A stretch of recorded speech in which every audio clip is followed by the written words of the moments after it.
Yine payızın etiri duyulur havada. Geçmişin göz önüne gelir arada.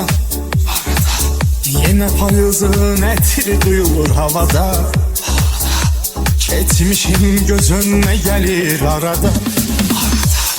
Dualar eləyirəm ki Allah'ım bizi ikinci dəfə yenidən yarada. Dualar eləyirəm ki Allah'ım bizi ikinci dəfə yenidən yarada. Bəlkə onda bəxtimiz bir olacaq, yolumuz tək ölümlə ayrılacaq. Bəlkə onda bəxtimiz bir olacaq, yolumuz tək ölümlə ayrılacaq. Bilirəm bunlar da boş xəyaldır, mənə elə peşmançılığım qalacaq. Bilirəm bunlar da boş xəyaldır, mənə elə peşmançılığım qalacaq.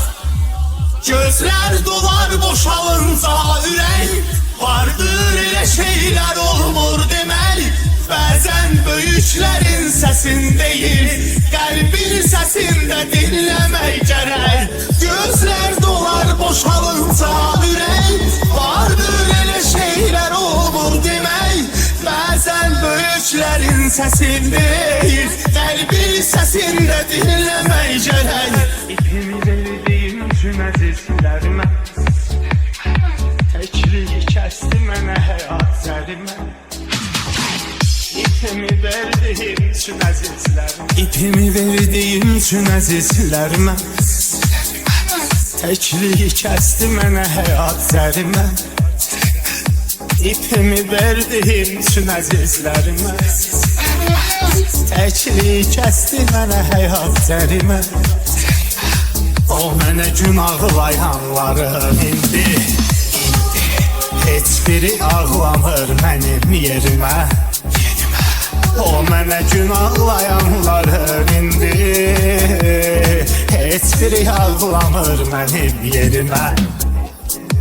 Bəlkə mən etdim günahın çoxusun, o istəyirdi sevgisin qorusun.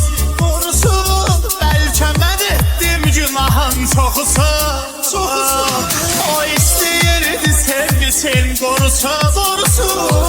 Gör necə vaxtdır qurumur gözümüz, get dediyim yerdə dilim qurusun. Gör necə vaxtdır qurumur gözümüz, get dediyim yerdə dilim qurusun. Gözlər dolar boşalınca ürək, vardır elə şeylər olmur deməli. Bəzən böyüklərin səsin deyil, qəlbin səsində dinləmək gərək. Gözlər dolar boşalınca ürək, vardır elə şeylər olmur demək. Bəzən böyüklərin səsin deyil, qəlbin səsində dinləmək gərək. Gözlər dolar boşalınca ürək, vardır elə şeylər olmur demək. Bəzən böyüklərin səsin deyil, qəlbin səsində dinləmək gərək.